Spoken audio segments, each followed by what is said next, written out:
41. ¿41? Vamos a mirar.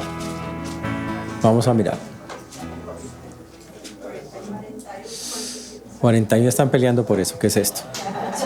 Estamos estudiando el libro de Lucas en forma sistemática. Significa que lo estudiamos versículo por versículo. Y ya llevamos bastantes meses estudiando el libro y vamos en el capítulo número 12.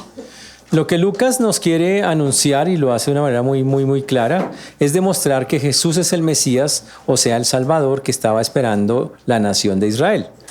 Y que no solamente es el Salvador de Israel, sino que es el Salvador de todo el mundo. Para ello, Lucas acude a las profecías que se habían hecho en el Antiguo Testamento sobre el Mesías. Y nos demuestra que Jesús las cumple todas absolutamente. Y para eso él comienza hablando del precursor, porque había una profecía que antes de que el Señor llegara tenía que haber alguien que lo anunciara, y efectivamente se cumple. Ese que lo anuncia se llama Juan el Bautista. También hablaba de las señales de que nacería de una virgen, como efectivamente ocurrió. Hablaría de su reconocimiento como el Hijo de Dios, y lo muestra eso también el Evangelio de Lucas, cuando Juan el Bautista, cuando Jesús tiene 30 años, lo ve a lo lejos, lo mira y dice: miren quién viene allá. Viene el Cordero de Dios que quita el pecado del mundo. Y cuando lo ve una voz del cielo, ¿qué dice? Dice: este es mi Hijo amado en quien tengo complacencia. A partir de ahí Jesús inicia su ministerio, ya cuando tiene 30 años, recorre todas las ciudades, miles de personas lo siguen. El problema es que lo siguen por las razones equivocadas. Lo siguen como muchos hoy, porque les haga un favor, porque les vaya bien, porque les dé plata, porque les dé salud, porque les dé... Y Jesús se da cuenta. Jesús entonces, viendo que había incredulidad en sus corazones, dice: ya no voy a enseñar más de una manera abierta, ahora voy a enseñar a través de parábolas. Y Jesús de ahí para adelante en todos los evangelios, usted ve que Jesús empieza a mandar parábolas. ¿Para qué? Para que solo los que tienen un corazón para Él las entiendan. Dice: el que tiene un corazón para mí me va a entender, el que no, no. Y empieza sus enseñanzas. Estamos ya en muchas de esas parábolas ya, estudiándolas acá nosotros. Y empezó a hablar de esa manera. Jesús hace cientos de milagros, y hay un punto donde el Señor se cansa, muy fuerte en toda la Biblia, porque a pesar de todo lo que hace, la gente es incrédula. Y le dice: generación perversa, ¿hasta cuándo he de soportaros? Y es por la incredulidad que tienen. Aún así el Señor sigue adelante, les anuncia a sus discípulos, escoge a 12 en especial, más un montón de gente que los seguía, pero los escoge a todos ellos, y la Biblia nos muestra cómo con ellos realiza unos ministerios especiales, los manda de 2 en 2, manda 70 personas en viajes misioneros. Es una cosa muy chévere el trabajo de Dios. Sin embargo, cuando está ya de regreso a Jerusalén, la oposición, él dice: voy a morir en Jerusalén, era parte del plan de Dios. Sus discípulos no quieren, tienen como miedo, dicen: no, pero si usted se muere, ¿qué va a pasar? ¿Qué va a pasar con nosotros? Y tienen mucho temor porque no han leído bien las Escrituras. Las Escrituras decían que así tenía que ser, que Jesús vendría la primera vez como un siervo, pero la segunda vez como un rey. Ya cuando vino hace 2000 años, vino como un siervo. Ahora lo estamos esperando como rey. Ese es el asunto. Ellos tampoco lo entendieron en su momento, y por eso fue tan duro para ellos este pedacito específico del cual estamos hablando. Ahora, después de esto, el Señor ve la oposición de los líderes religiosos. Los fariseos y los escribas empiezan a atacarlo. No negaron los milagros de Jesús, pero dijeron que Jesús los hacía en el nombre de Satanás. O sea, lo empezaron a desprestigiar. Dijeron: ¿acaso de Nazaret puede salir algo bueno? Nazaret es un pueblucho. ¿Qué va a salir algo de allá? Para desprestigiar de dónde venía Jesús. ¿El hijo de un carpintero va a ser un profeta? ¿Un Mesías? No, eso para decir que había nacido en el hogar de José. Y que todo el poder que tenía, y que cuando echaba fuera demonios no negaron la que echaba fuera demonios, no negaron el poder, pero dijeron: eso es en el nombre de Belcebú, o sea, en el nombre de Satanás. Jesús se enojó mucho, ahí sí respondió.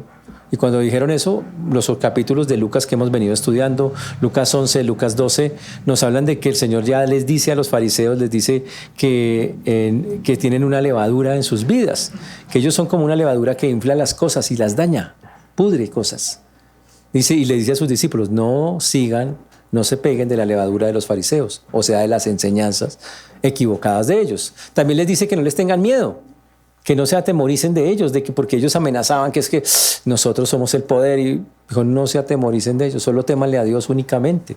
También dijo que el que lo reconozca a Jesús delante de los hombres, Dios lo reconocerá delante de su Padre, que fue los últimos capítulos que nosotros estábamos viendo. Cuando Jesús estaba en esas, dice la Biblia que un hombre se acercó y le pidió un consejo, le pidió que Jesús fuera un repartidor de bienes. Le dijo, dígale a mi hermano que me dé la mitad. Jesús dijo, yo no estoy para esas cosas. Pero viendo tu corazón, el Señor hizo una enseñanza sobre la avaricia y sobre la codicia. Y hizo una enseñanza tremenda sobre lo que es vivir detrás de los bienes materiales. Y al final concluyó, mas buscad primeramente el reino de Dios y su justicia y todo lo demás os será añadido. Y también concluyó que la vida no es la comida y la bebida, eso no es. Que la vida es mucho más que eso es algo secundario, que lo primero es qué relación tienes tú con Dios. Vimos también en Lucas en el capítulo número 12, después de ver el afán y la ansiedad, vimos que el Señor nos dijo que teníamos que estar vigilantes, que en cualquier momento podía regresar y que si Él regresa y nos haya vigilantes, dice que el Señor mismo va a atendernos. Algo increíble que vimos la semana pasada es que Dios mismo se sentará a la mesa y nos servirá. Eso es si usted es fiel con Dios. Y hoy tenemos una parábola que está en el siervo infiel, está en Lucas 12:41. Lucas 12:41. Lucas 12:41. Vamos a orar antes de comenzar para que el Señor nos guíe en lo que vamos a hacer hoy. Amén. Señor Dios, te damos gracias porque tú eres bueno, Señor, porque para siempre es tu misericordia. Gracias por este tiempo que nos regalas, gracias por tantas cosas que haces, por cuidarnos, guardarnos, protegernos. Gracias, Señor. Hoy ponemos delante tuyo una vez más nuestras vidas y pedimos sea tu mano preciosa, Señor, obrando en cada uno de nosotros. Ayúdanos a expresar con claridad tu palabra, pero también a tener corazones dispuestos, Señor, que la quieran recibir. Ayúdanos para que todo lo que hablemos te glorifique y te exalte. Por eso hoy clamamos por tu misericordia para quienes nos escuchan y para tu siervo quien habla en Cristo Jesús. Amén y amén. Muy bien. El texto comienza diciendo, el versículo número 42, Lucas 12:41. Dice así. Entonces Pedro le dijo, Señor, ¿dices esta parábola a nosotros o también a todos? El Señor, ¿cuál parábola? La que acaba de decir, la que vimos la semana pasada. Pedro le pregunta, seguro a nombre de todas las personas, ¿esa parábola de estar vigilantes es para nosotros o para todo el mundo? ¿Solamente para los 12 o es para todos? Y obviamente es para todos. El Señor se estaba refiriendo a todos en general, como lo vamos a ver en el texto. Entonces por eso le hace la pregunta. ¿Ese es solo para unos o para todos? Ese es en el 12:41. En el 12:42, que es el que está en pantalla, dice, y dijo el Señor, ¿quién es el mayordomo fiel y prudente al cual su Señor pondrá sobre su casa para que a tiempo les dé su ración? Ahora, recordemos que en la semana pasada vimos que Jesús estaba refiriendo a algo que en teología se llama la parusia, que es el regreso de Cristo. El regreso de Cristo. Todo creyente, seguidor de la Biblia y de Cristo, espera un acontecimiento que la Biblia promete. Se llama el regreso o la segunda venida de Cristo. La segunda venida de Cristo viene en dos partecitas. La primera parte es un acontecimiento increíble que se llama el rapto o arrebatamiento de la iglesia, que está narrado en 2 de Tesalonicenses. Dice la Biblia que en un abrir y cerrar de ojos Él vendrá por su iglesia y se la llevará. ¿Quién es su iglesia? Los que creen en Él, no una iglesia específica, pero los que tienen su confianza genuinamente en el Señor Jesucristo. Se los lleva. Se va con ellos a un lugar que se llama el Tribunal de Cristo o Bema y de ahí pasa a las bodas del Cordero. Los que se quedan acá pasan 7 años muy difíciles que se llaman la tribulación y la gran tribulación, que básicamente es el Apocalipsis. Una vez terminan los 7 años abajo y los 7 años arriba, el Señor baja y ahí sí toca la tierra y se ocurre la segunda venida de Cristo. A eso es a lo que nos estamos refiriendo en este texto. Cuando el Señor regrese, ¿está usted listo para el regreso del Señor? Si se lo llevó en el día del rapto, chévere. Si está muerto, le dice que los muertos en Cristo resucitarán primero y estarán con el Señor. Si se quedó a la tribulación, ojalá que no. ¿Ok? Entonces, recuerde, hay algunos tienen que hacerse matar por el Señor en la tribulación para pasar. Y algunos pasarán en carne y pasarán. Pero todos van a empezar a llegar a ese punto. Y la pregunta es cuando el Señor regrese y pise la tierra a los que están vivos. ¿Cómo lo va a encontrar a usted? ¿Qué lo va a encontrar haciendo? ¿Está listo para ese momento? Eso es lo que vamos a hablar a continuación. Entonces el Señor habla que mientras Él regresa va a haber 2 clases de mayordomos. ¿Qué es un mayordomo? Un mayordomo es una persona que administra lo de otro. Un mayordomo no es dueño de nada. ¿Ok? El Señor dice que todos sus seguidores somos mayordomos. No somos dueños de nada. ¿Ok? Usted dice, yo tengo mi casa, yo tengo mi carro, yo tengo mis hijos. Y el Señor dice, no, esto que todo es mío. ¿Quiere que se lo demuestre? El día que yo me quiero llevar a alguien, deténgame a ver. Me lo puedo llevar porque simple y llanamente yo decido, es mío, me lo puedo llevar. ¡Chum! Y se lo lleva. Se llama soberanía de Dios. Él sí es el dueño, yo no. ¿Usted se pudo despertar esta mañana solito por sí mismo? Usted dijo, me voy a despertar solo, yo puedo. No, Dios le miró la cara y dijo, bueno, lo voy a dejar vivir este día. Y nos dejó vivir un día más. Pero si hubiera querido, lo mira usted y dice, no continúas con nosotros esta temporada. Y lo deja ahí. Y se le acabó la película. Eso se llama soberanía de Dios. Ahora, cuando usted entra al Señor, el Señor dice, automáticamente le doy un puesto. Usted que está buscando trabajo. Le dice, le tengo uno. Usted es mi mayordomo. Todos tienen que hacer un trabajo en la obra de Dios. Somos mayordomos. ¿En qué sentido? En que Dios nos da a administrar ciertas cosas. Nos da personas, nos da tiempo, nos da recursos, nos da sus dones espirituales. Y el Señor dice, quiero que los administre de la manera que a mí me gusta. ¿Cuál es esa manera? Vamos a mirar cuál es, porque eso es lo que va a enseñar el Señor hoy. Y quiero que lo haga tal cual le enseño, porque un día voy a regresar, el día que usted que menos espera, como lo vimos la semana pasada, el día que usted menos piensa, a la hora que usted no concibe, yo voy a regresar. Y voy a escoger entre los mayordomos buenos y entre los mayordomos malos. Y ahí viene el texto. Entonces el texto dice que le dijo el Señor, ¿quién es el mayordomo fiel? Ojo, o sea, ¿quién es el administrador fiel y prudente al cual su Señor pondrá sobre su casa? Y aquí hay dos palabras que tenemos que tener claras, fiel y prudente. Fidelidad y prudencia. ¿Qué quiere Dios de nosotros como administradores o mayordomos? Y dice, quiero que ustedes sean fieles y quiero que ustedes sean prudentes. ¿Qué significa cada uno? ¿Qué es fidelidad? Fidelidad es que usted sea la misma persona consagrada a Dios cuando lo conoció, como igual dentro de 5 años, dentro de 15, 20, 30, hasta que se encuentre con Él. Eso se llama ser fiel. Una sola pieza hasta el final de sus días. No que hoy tan lindo el Señor y mañana hay que jartera, estar con Dios. No. El mayordomo fiel es el que siempre está ahí y está dispuesto para el Señor. ¿Qué hay que hacer, Señor? Aquí estoy. Ahora usted dice, pero pastor, ¿uno se cansa? ¿Y qué hago si me canso? Pues descanse. Obvio. ¿Qué va a hacer? No hay ninguno. ¿Tiene sueño? Pues duerma. A veces las personas ven las cosas de Dios como si no pudieran parar y tuvieran que. Pero Dios es consciente de nuestras limitaciones humanas.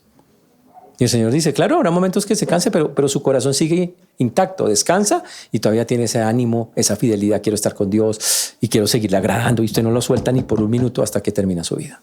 Es eso. Eso es por el lado de la fidelidad.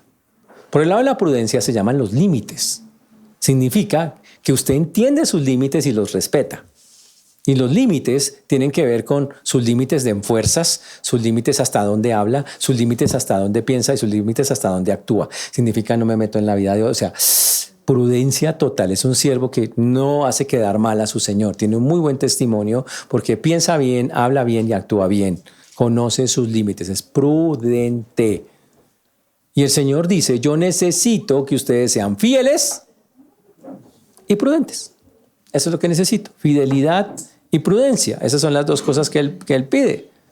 Significa bonito que sean leales y que cuiden de las cosas que yo les pongo, a su cargo.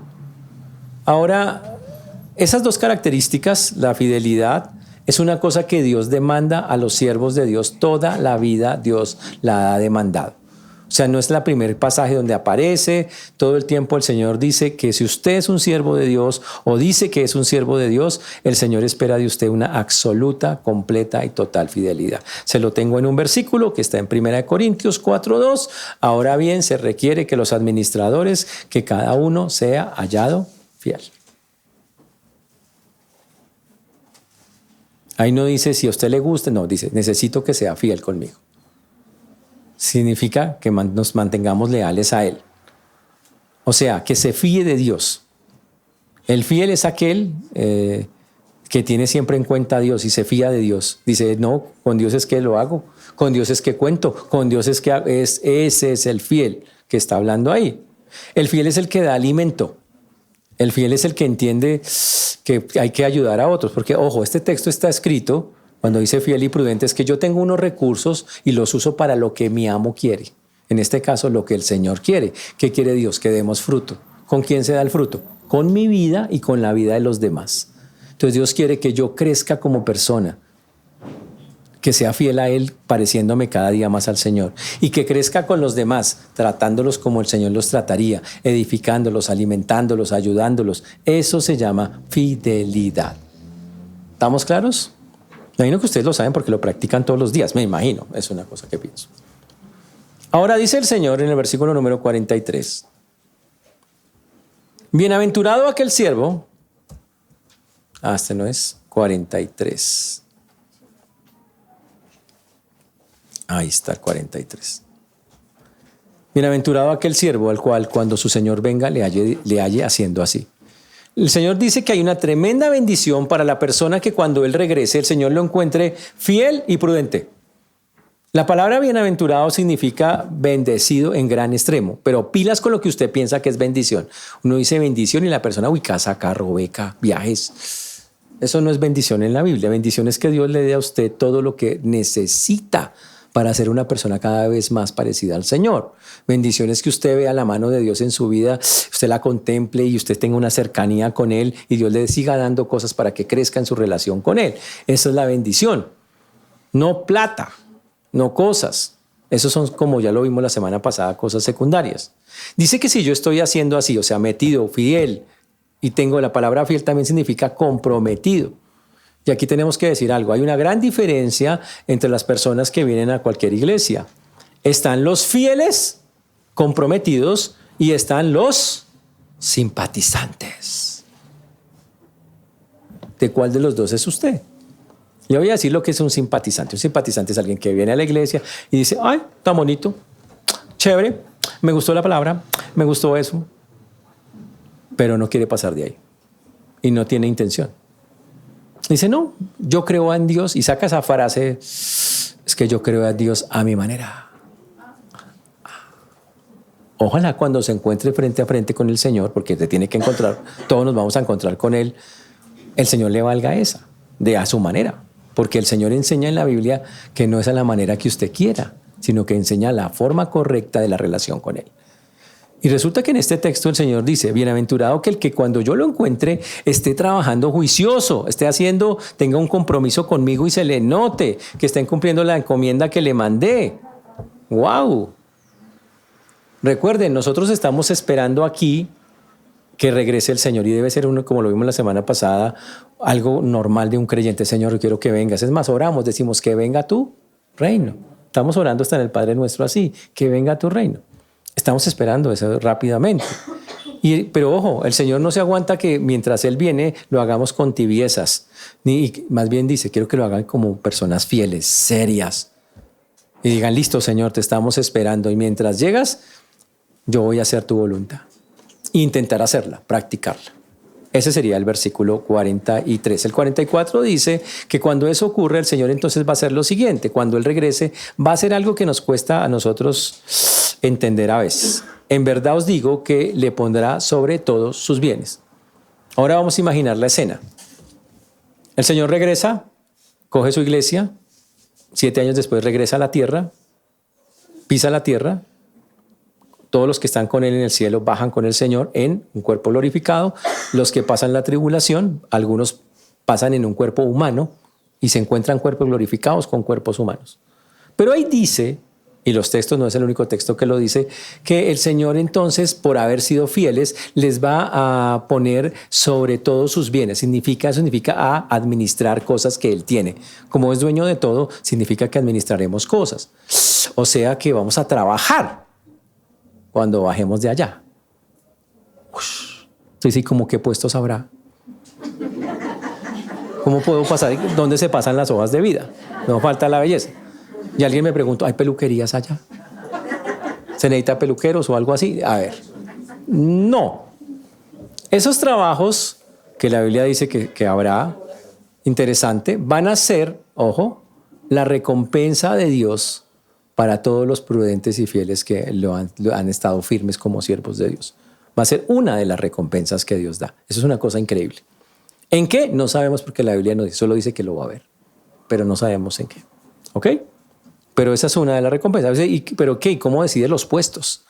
Pues por el grado de fidelidad. Así es como lo decide. La persona que ha sido más responsable, esa es la que seguramente recibirá los cargos más altos. Ahora, ya en ese tiempo no importa el cargo, hay que entender eso, ¿no? Cuando ya el Señor reine por 1000 años, ¿qué importa el cargo? Nada, estoy con el Señor. Pero aún así el Señor va a poner algunos, lo dice la Biblia, que van a estar dirigiendo y otros que van a estar sometiéndose a esos que mandan.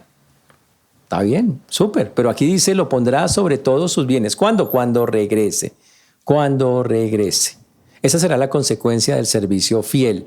Le pondrá a cargo todas sus posesiones. Promoverá a la persona un cargo de más fidelidad. Es eso. Ese es el siervo número 1. Ahora vamos para el siervo número 2. Versículo 45. Dice, mas si aquel siervo dijere en su corazón, mi señor tarda en venir, y comenzaré a golpear a los criados y a las criadas, y a comer y a beber y a embriagarse. Pero resulta que aquí hay otro siervo, este es diferente. El otro fue fiel y prudente toda la vida hasta que el Señor regresó y el Señor le dio los bienes al final del regreso. Pero aparece este siervo y este es distinto. Este esperó al principio, pues estuvo como juicioso, pero cuando el Señor empezó a demorarse y nada que aparecía y como que no va a venir y como que no, él como que no va a regresar. Entonces el tipo dijo, no, yo creo que él no va a venir, entonces voy a empezar a mandar sobre la gente, pero a mi manera. Y la manera que dice que era terrible, porque eso es lo que está diciendo el texto, es que comenzó a golpear a los criados, a las criadas, a comer, a beber y fuera de eso, a embriagarse. Uy. Ahora, ¿dónde se originó eso según este texto? Y él dice en su mente. Todo el mente no habla sino con él mismo. Él habla con él mismo y dice, se está demorando el jefe. No, eso no aparece.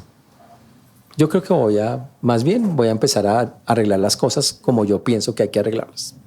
Y a mandar como yo pienso que hay que mandar. Y a hacer como yo pienso que hay que hacer. Y se vuelve loco, que es básicamente lo que nos dice el texto. Entonces él, solo pensando, se tuerce, por decirlo de esa manera.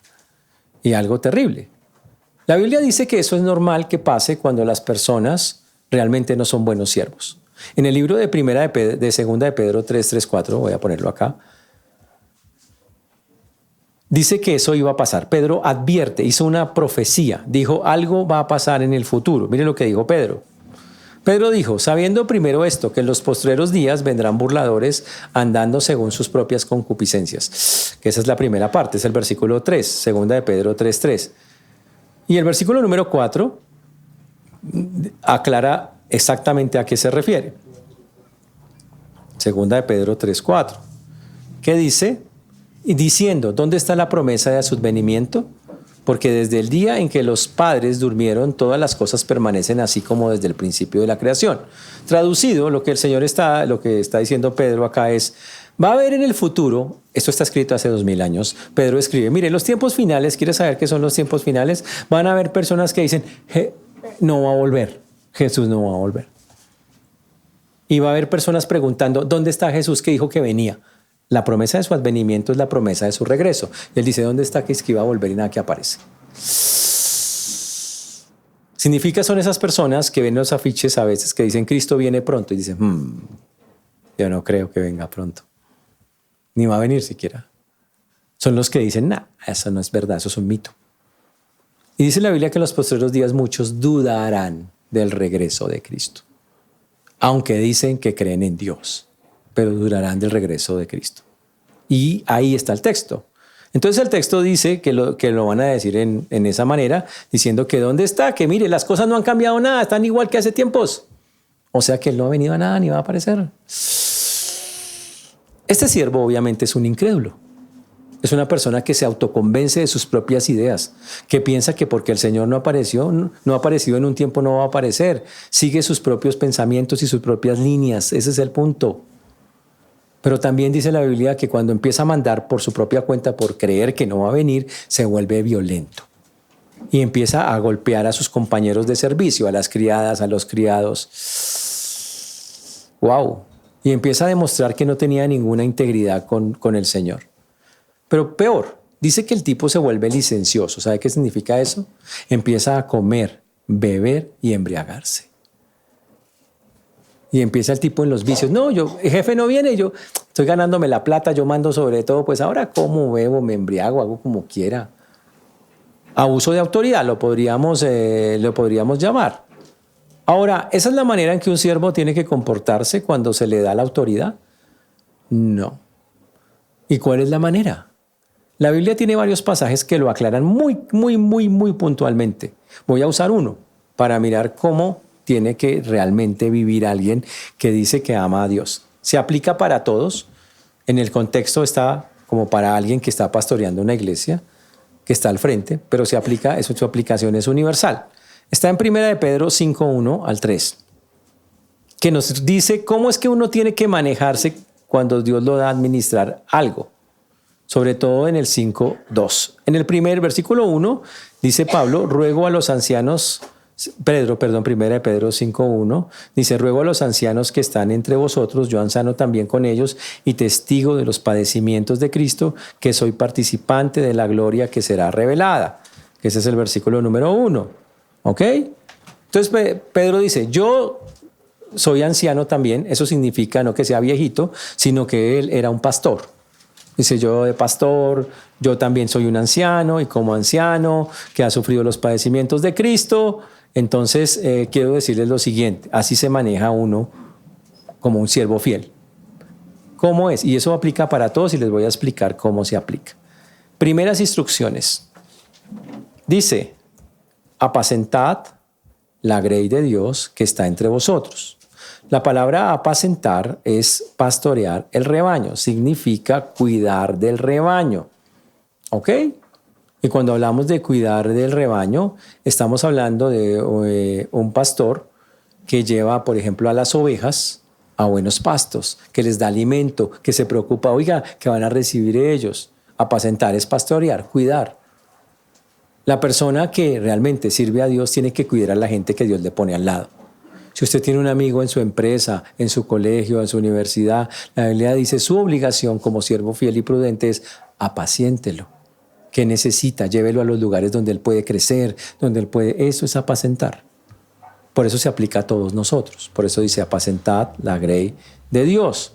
Ahora, o sea, pastorear la grey de Dios. Y alguien dijo, ¿y si hay cabras, pastor? Bueno, aquí está el ejemplo vivo de que puede haber, el ejemplo vivo de que puede haber rebaños grandes de ovejas.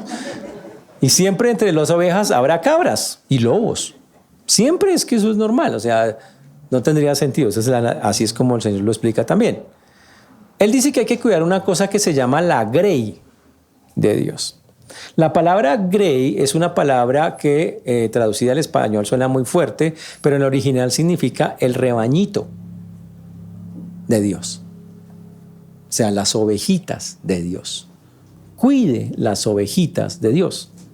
¿Quiénes son esas? Las que Dios le ponga a su cuidado. ¿Quiere hacerlo bien? Usted es un creyente de verdad, fiel y prudente. Entonces las personas que Dios le ponga al lado, me las cuida. A la manera que Dios. Con ningún interés especial, sino solo cuidarlas. Dice ahí. Dice, cuidando de ella, o sea, supervisándolas. Eso es lo que dice, significa cuidando de ella. Dice el texto, no por fuerza. ¿Ok? Wow, no por fuerza. No lo hago a las malas. Es que ustedes me tienen que obedecer y ustedes... No funciona así. No tiene nada que ver con forzar a las personas, manejarlas, amenazarlas, con cualquier cosa que tenga que ver con eso. La verdad tiene que ser porque es un privilegio que le regala el Señor de hacer. Tiene que usted decir, uy, qué chévere, gracias Señor, no me lo merezco, pero esa es la razón para manejar eso. No puede ser porque yo tengo ganas de hacer esto y quiero... No, no tiene nada que ser de eso. Dice, debe llevarse a cabo también, no por fuerza.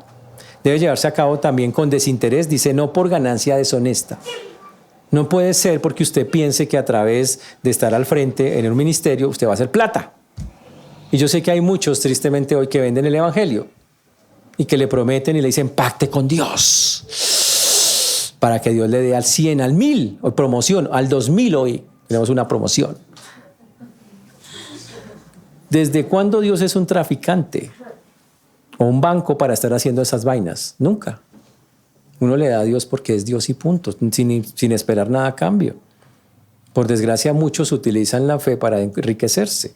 Y Dios, Señor, también ya había hecho esa advertencia, pero eso no es una de las maneras de manejar el asunto.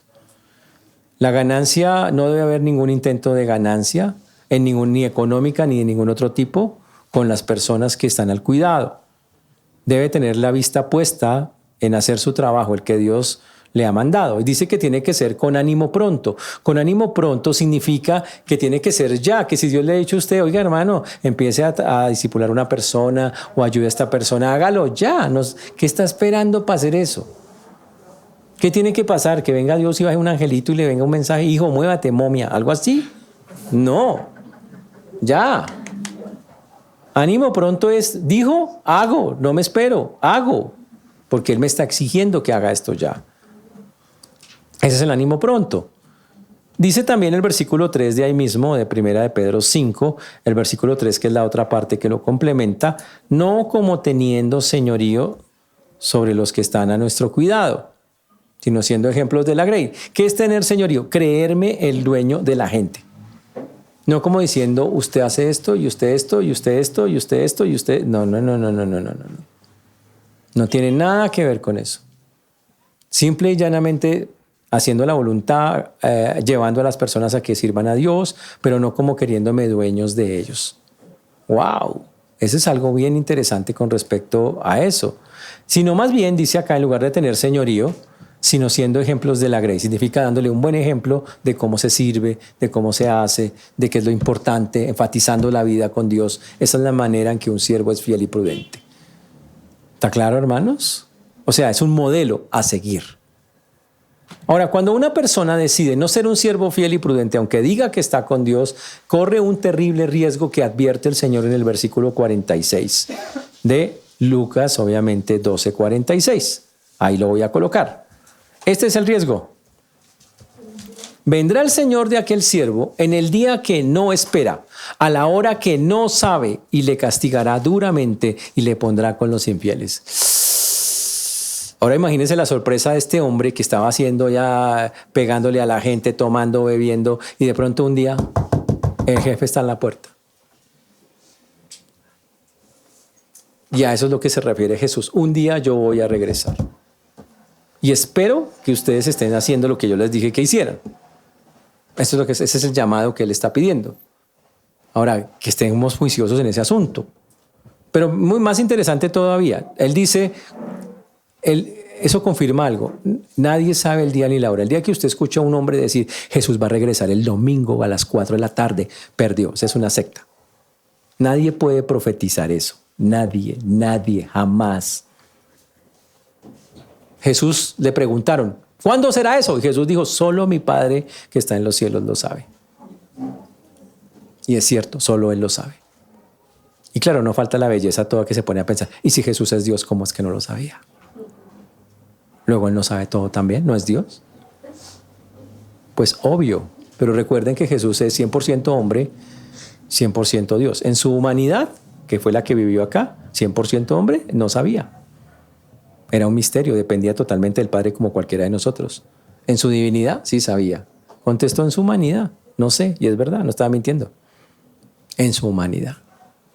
¿Ok? Porque yo sé que algunos se ponen a preguntarse esas vainas. El punto es que ahora la gente dice, pero pastor, ¿y si yo, que no sabía, digamos que ignoro la hora en que va a venir el Señor, y el Señor viene y me coge así como mal parqueado? El hecho de que usted no conozca bien la norma de tránsito no lo exime de la multa si la incumple. ¿Sí o no? Si usted va a otra ciudad y entra a la ciudad y lo para el policía y le dice, es que estamos en pico y placa acá. Y usted le sale con el cuento, es que yo no sabía aquí, es que es diferente a Bogotá. En Bogotá es a otro día el pico y placa. ¿Y qué le va a decir el policía? Lo siento mucho, tome su comparendo. Porque el hecho de que ustedes no desconozca el asunto no quiere decir que no le voy a imponer la multa. Y así va a pasar en este caso. Si algunos dicen, pero es que yo no sabía, aún los que no saben van a recibir la multa, o sea, el castigo. Duro. Ignorar la segunda venida de Cristo no supone demorarla. Ojo con eso. Nadie tiene el poder para determinar cuándo lo va a hacer y cualquiera que lo diga anda bastante grave. Por eso la Biblia dice que vendrá el Señor de aquel siervo el día que no espera, a la hora que no sabe. Y no va a haber excusa. El día que Él venga, wow, Él viene por los suyos y el resto se queda. ¿El resultado qué va a ser? En el final de la historia que estamos viendo, el Señor dice que cuando ese siervo malo, que no quiere hacer la voluntad de Dios, haga su propia voluntad, que no debería estarlo haciendo, de beber y embriagarse, ¿qué va a hacer el Señor cuando regrese? Y el texto nos dice claramente que el Señor va a tomar medidas muy serias con ese siervo, medidas absolutamente pesadas, duras, que tienen que ver por la negligencia del siervo. Mire lo que dice el texto, estamos en el versículo número 46. Dice, vendrá el Señor de aquel siervo en el día que no espera. Eso es lo que le va a pasar a él. Aquí está, mírelo. Dice, vendrá el Señor de aquel siervo en el día que éste no espera y a la hora que no sabe, y le castigará duramente. Duramente. Y eso es una cosa fuerte. Dice el Señor, va a castigarlo muy duro por haber sido un siervo infiel, y le pondrá con los que no han sido fieles con Dios. O sea que esta persona, estamos hablando de alguien no creyente. Ahora es más grave todavía. Estamos diciendo que alguien que dice que sirve a Dios, pero cuando Dios va a hacerle el examen, dice, usted no es siervo mío. Al contrario, lo voy a castigar como castigo a cualquiera que no tiene a Dios. Así de grave es el asunto. Entonces dice, uy, pastor, y si yo soy salvo y no soy tan fiel, ya voy para allá. Porque hay algunos que están preguntando, y si yo soy salvo y no soy así como tan... Hablemos primero de este que no es fiel y no es creyente. Ahí dice, le pondré con los infieles. Significa que sus compañeros de condenación son todas aquellas personas que se negaron a creer en el Señor cuando les fue dado una y otra vez.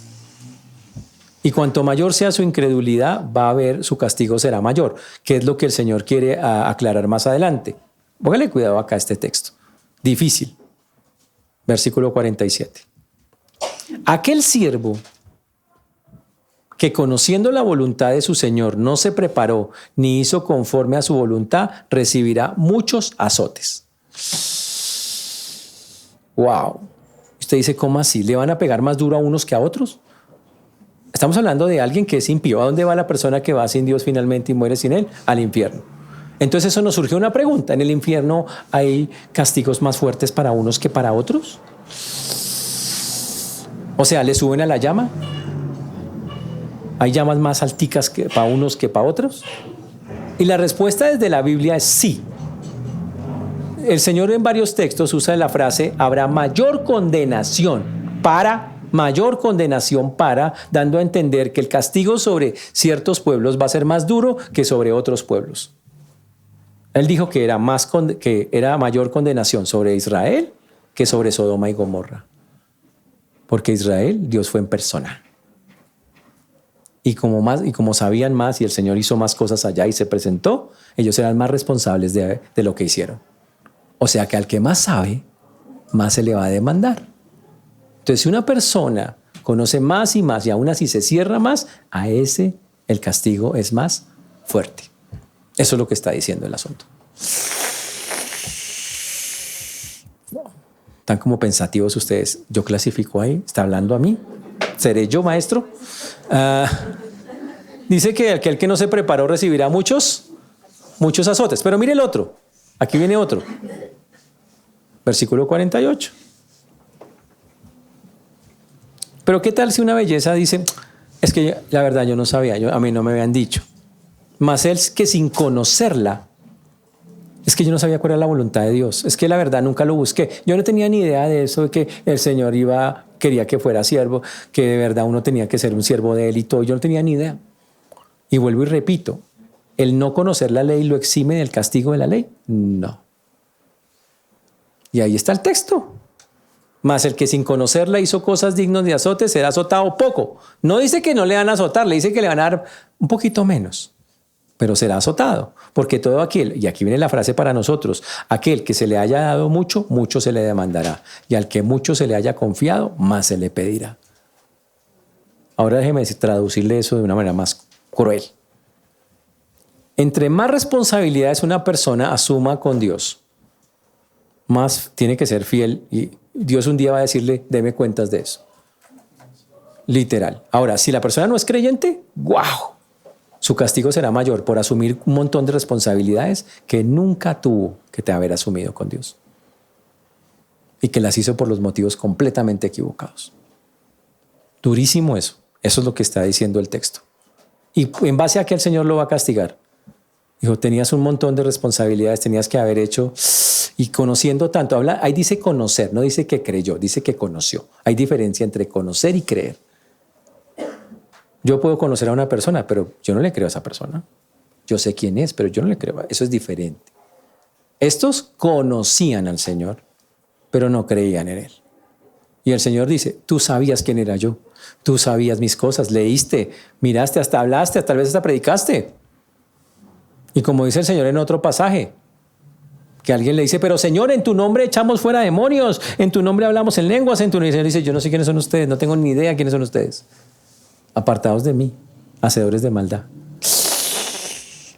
Entonces está hablando de todos aquellos que tienen un cargo al frente, supuestamente, y un día tienen que encontrarse con el Señor creyendo que, ay, mire, yo todo lo que hice, dice yo, ustedes nunca han sido míos, ustedes no son mis siervos. No tiene nada que ver. Es para ellos ese texto. ¿Estamos claros? Ush. Interesantísimo. Ahora, el texto va hacia un punto donde nos dice que al que mucho se le haya confiado, pues obviamente el Señor más le pide, muchísimo más, y es cierto. Entonces, estamos hablando del caso del siervo prudente y fiel y el siervo infiel que es no creyente. Pero entonces alguien preguntó, y tiene razón de preguntar, ¿y qué pasa si el siervo comienza bien pero termina mal? De verdad se metió con el Señor, comenzó siendo un creyente, se metió todo juicioso y empezó y dijo, no, eso es... El tipo, la aureola le salía todo el tiempo, o sea, una cosa espectacular, el muchacho metido de cabeza en eso, pero con el paso del tiempo le pasaron cosas y el chino se fue saliendo del asunto. ¿Qué hacemos en ese caso con el creyente genuino, pero que descuida su servicio a Dios y no lo hace de forma fiel y prudente? ¿Qué hace Dios? Ahora, usted dice, ¿y cómo puede pasar eso? Ahora, la venida del Señor es igual tanto para creyentes como para no creyentes. Ni el creyente sabe, ni el no creyente sabe cuándo será. O sea, en eso no cambia, ¿ok? Como en los días de Noé. La gente que Noé les dijo, va a venir un diluvio. 120 años diciendo eso. ¿Le creyeron? No. Y estaban comiendo y bebiendo, vino el diluvio y se murieron todos. Así va a ser también cuando venga el Señor. Usted le dice a la gente, Cristo va a venir, Cristo va a venir. ¡Ah! ¡Pum! Se murieron. Así es como funcionará, exactamente igual a eso. Pero la pregunta que nosotros tenemos que hacernos, entonces, ¿cómo va a pasar con esas personas? ¿Qué es lo que va a ocurrir? ¿Qué va a ser tan impresionante para eso? Entonces recuerden, el Señor nos mandó ya a estar preparados, lo dijo la semana pasada, pero volvemos a lo mismo. ¿Cómo puede pasar eso en nosotros? Entonces funciona de la siguiente manera. Una persona puede comenzar muy bien, metida de cabeza en el Señor, y de pronto empieza a cansarse. Empieza, ay, qué jartera. Y empieza a sentirse incómodo con el servicio que le da a Dios. ¿Qué pasó ahí? Normalmente, ¿por qué se produce eso? Podrían haber muchas razones, pero la principal es nuestra falta de relación con Dios. Siempre es la falta de relación con Dios, el mantenimiento que llamamos. Si no hay un mantenimiento con Dios, usted lo hace en sus fuerzas, usted se desgasta y se rompe. No hay manera de eso. Es desgaste físico porque lo hemos hecho en nuestras fuerzas. Cuando se hacen las cosas en las fuerzas de Dios, el trabajo es más suave. No es que no sea fácil, no que sea fácil, pero es más suave.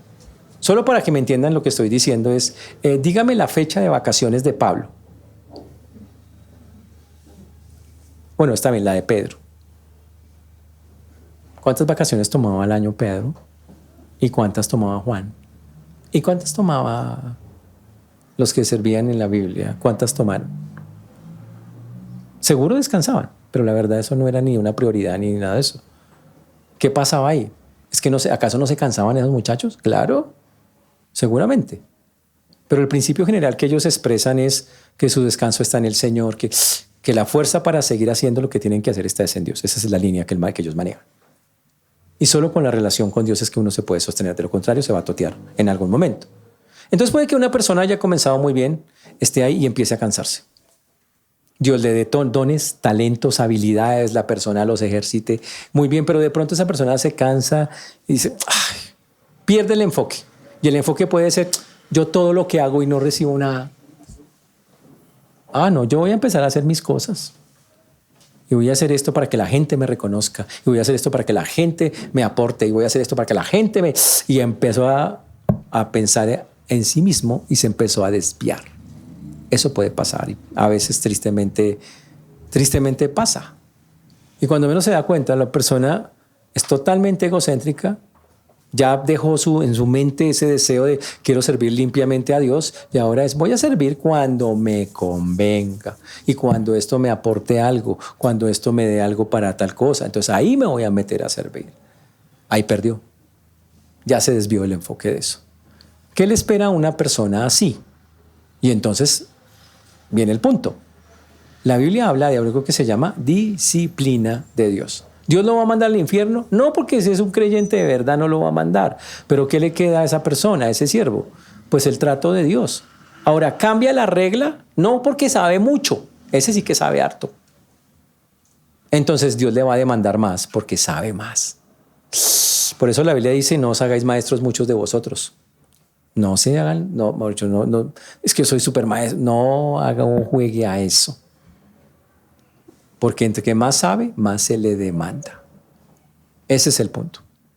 Ahora pregúntese, actualmente con las cosas que Dios le ha dado, ¿usted está ejerciendo una buena mayordomía de las cosas que Dios le dio?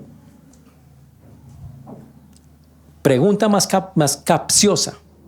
¿Usted ya comenzó a tener una mayordomía en las cosas? Hay gente que ni siquiera ha empezado a tener una mayordomía con las cosas que Dios le ha dado. Saben que tienen habilidades, saben que tienen talentos y no se han empezado a mover.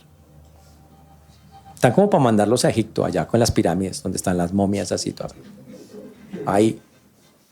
Porque no están haciendo nada. Y les pregunto, ¿qué va a pasar el día que el Señor venga? Otros seguro comenzaron y se han conformado. Yo ya de pastor, yo vengo de los 52 domingos del año, vine 51. ¿Sí o no? Que eso es súper bien. No, es un religioso. Pues yo le pregunto, ¿y afuera de la iglesia los otros 51 domingos qué hizo? Y los otros 52 lunes, y 52 martes, y 52 miércoles y jueves. Eso es lo que importa. Porque acá todos somos lindos. ¿Te arma un escándalo? Uf, qué oso tan peludo. Pero allá afuera, ¿qué? ¿Quién es usted? Allá es donde se mira quiénes son los siervos. No acá. Y yo le pregunto por eso. Entonces, ¿qué pasa con el que es creyente y no lo está haciendo? Pues el que sabe hacer lo bueno y no lo hace, dice la Biblia, le es pecado. Está pecando contra Dios. ¿Y qué va a hacer Dios? Disciplinarlo. Porque el que ama a su hijo, ¿y qué tal libro le va a dar? Lo mismo que dice el texto. Si es digno de muchos azotes, pues le dará muchos. Si es digno de pocos, le dará pocos. O sea, la disciplina variará también de acuerdo a lo que necesite la persona para ser corregida. Eso es lo que le toca al creyente desde ese punto de vista. Ahora, ¿funciona el método? Por supuesto que sí. ¿Cómo lo comprobamos? Por la misma Biblia. Por ejemplo, hablemos de nuestro amigo José. ¿Se acuerdan de José? Los hermanos eran todos resentidos y envidiosos y lo vendieron de esclavo a Egipto. José llegó como esclavo a la casa de Potifar, pero el tipo, ya en ese momento, la Biblia lo dice, que él todo el tiempo Dios estaba con él y empezó a ser el mayordomo de la casa de Potifar. ¿Cómo pasó eso? Pues comenzó a ser el mayordomo porque él fue fiel y prudente. Y dice que Dios estaba con él. Obviamente después lo acusaron falsamente, terminó en la cárcel y empezó en una celda todo encerrado, vuelto nada. ¿Y en qué terminó? Quedó dirigiendo la cárcel. porque Jehová estaba con él. Y después de eso, ¿qué pasó? Estando en la cárcel, el faraón quiere que alguien le interprete un sueño y el único que lo pudo interpretar fue José. ¿Y cómo lo hizo? Pidiéndole a Dios, Señor, mira, yo quiero... ¿Y qué dijo el faraón cuando le interpretó el sueño? Dijo, yo no voy a encontrar una persona que tenga esa sabiduría de Dios. No la voy a encontrar. Así que lo voy a poner a usted a que administre Egipto. Después de mí solo estará usted, no habrá nadie más. Y lo puso de segundo en Egipto. Porque el tipo era un mayordomo fiel a Dios, ojo. O sea que para ser mayordomo no es que usted esté donde usted quiere, es que donde usted lo pongan, ahí va a ser fiel con Dios. Sea una cárcel, sea donde sea, en una casa, en una cárcel, en el colegio, en la escuela, en la universidad, el trabajo, sea fiel y prudente con Dios. Y Dios lo llevará, Él sabrá hasta dónde lo lleva y qué recompensará. Pero también recuerde la advertencia, si no lo hace, ¿dónde va a terminar? Por eso al salir de acá, tenemos que tener claro eso en nuestras cabezas.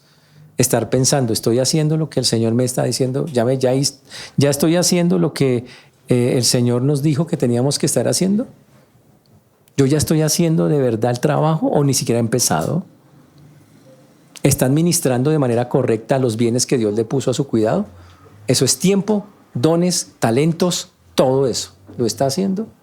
Y si no, ¿qué está esperando para moverse? ¿Está esperando el azote de Dios? ¿Qué está esperando? Ahora, para terminar, ¿cómo lo hago en la vida real? Hermano, empiece a prepararse. Mire, es muy, muy tenaz que usted crea que solo viniendo a la iglesia ya usted está siendo un supersiervo. No piense eso. Tiene que prepararse, empiece, estudie. Diga, listo, me voy a meter a estudiar. Los cursos acá son gratis. Empiece a prepararse.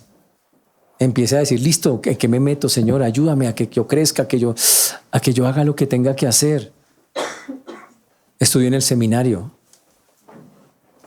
Que eso es estudiar de 6:45 a 10, lunes, martes, jueves y viernes. Estudia ya. Haga algo al respecto que lo alimente. Edifique su vida espiritual, oración, métase con Dios, busque las cosas. Y empiece, y dígale, listo, Señor, ya me estoy preparando. Y en cualquier momentico le dice, haga esto, haga esto, haga esto, haga esto. Eso es lo que necesitamos. Eso es lo que quiero invitarlos en esta tarde a hacer. Empiecen a pensar qué son las tareas que siguen en su vida para hacer esto que estamos hablando. Es lo que queremos, como iglesia y como siervos del Señor, que ustedes hagan. Como pastor, tengo que animarlos a que lo hagan, pero no los puedo obligar. Es su decisión. Y por eso hoy les ruego, como dice la Biblia, les ruego por las misericordias de Dios que se presenten a Dios como un sacrificio vivo, santo, agradable, y que hagan su voluntad. Y la voluntad de Él es, vamos a crecer y vamos a empezar a tener buenas mayordomías en nuestra vida. Que el Señor nos ayude, hermanos.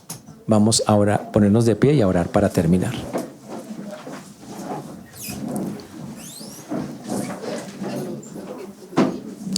Señor Dios, te damos gracias por este tiempo, gracias por todo lo que tú haces.